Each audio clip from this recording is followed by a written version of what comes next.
Cour nationale du droit d'asile est une juridiction administrative spécialisée. C'est une cour nationale gardienne du droit d'asile.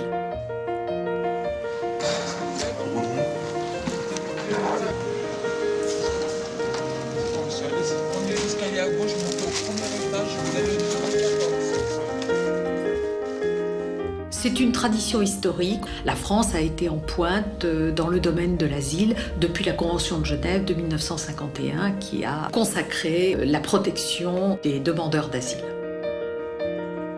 Nous avons donc un contentieux unique.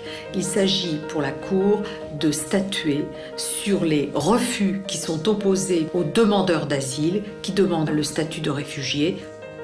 Les demandeurs d'asile ne sont pas entendus avant l'audience par un rapporteur, mais les pièces de leur dossier sont examinées avec attention par les rapporteurs, qui sont au nombre de 80 à la Cour.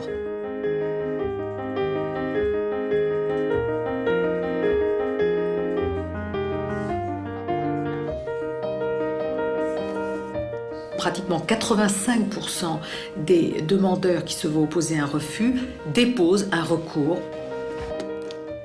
Il leur suffit de déposer une requête dans un délai d'1 mois.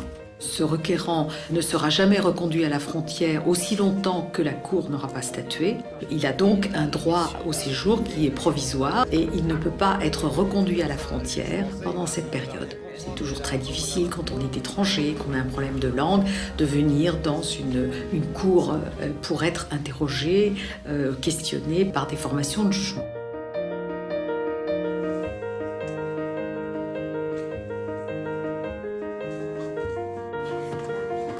C'est une juridiction qui a aussi des singularités dans sa composition. Les juges sont soit des magistrats de l'ordre administratif, soit des magistrats de l'ordre judiciaire. Nous avons une originalité qui est pratiquement unique au monde pour une juridiction de l'asile. Donc affaire numéro 11. C'est le fait que l'un des deux assesseurs nommés par le haut-commissaire aux réfugiés, et le plus souvent qui a vécu dans un certain nombre de pays, qui connaît la situation géopolitique et qui apporte son expérience. J'ai pas cru comprendre qu'elle était étudiante. Le demandeur d'asile est le plus souvent accompagné par son avocat.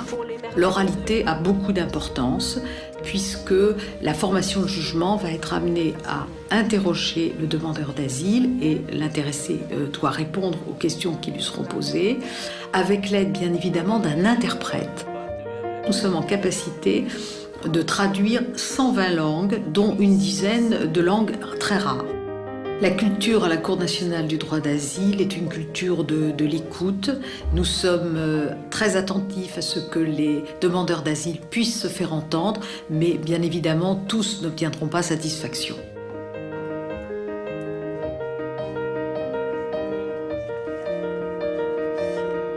À la fin de l'audience, la formation de jugement va se retrouver seule pour un délibéré qui a lieu immédiatement.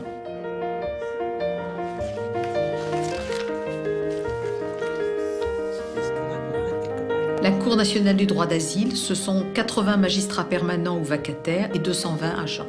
Chaque année, nous jugeons environ 24 000 affaires. Nous sommes d'abord des juges et nous ne pouvons accorder le statut de réfugié qu'à ceux qui répondent à la définition de réfugié au sens de la Convention de Genève.